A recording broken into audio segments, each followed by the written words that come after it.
உள்ளும் ஆயுதம் என்ற மொழிக்கேற்ப கன்னியாகுமரி மாவட்டம் அருமனையில் கட்டிட தொழிலாளி ஒருவர் செயல்பட்டு வருகிறார். தேவை முடிந்து குப்பையில் தூக்கி போடும் பொருட்களை வைத்து இவர் செய்யும் கலைப்பொருட்கள் அனைவரையும் வியப்பிற்குள்ளாக்கி வருகிறது.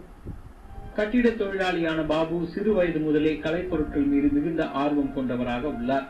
இந்த ஆர்வத்தால் அன்றாடம் நாம் பயன்படுத்திவிட்டு தூக்கி எறியும் பொருட்களான கொட்டாங்குச்சி, தென்னை ஈக்கள் உள்ளிட்ட பொருட்களை வைத்து கலைப்பொருட்களை செய்து வருகிறார்.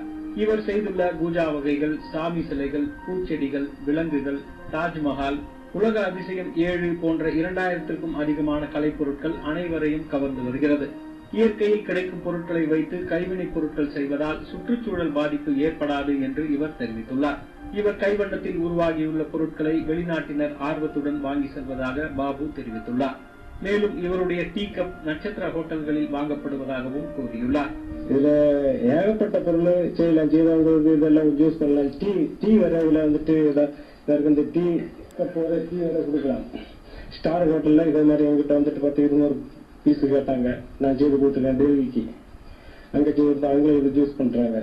சைடு எஃபெக்ட் கிடையாது, விஷம் கிடையாது, இயற்கை பொருள்.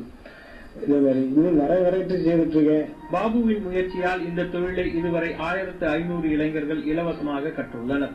மேலும் அரசு தனக்கு உதவி செய்தால் இது போன்ற பல கலைஞர்களை தன்னால் உருவாக்க முடியும் என்று பாபு நம்பிக்கை தெரிவித்துள்ளார். இவரை போன்ற கலைஞர்களை ஊக்கப்படுத்தும் விதமாக அரசு நடவடிக்கை எடுக்க வேண்டும் என்பது சமூக ஆர்வலர்களின் கோரிக்கையாக உள்ளது.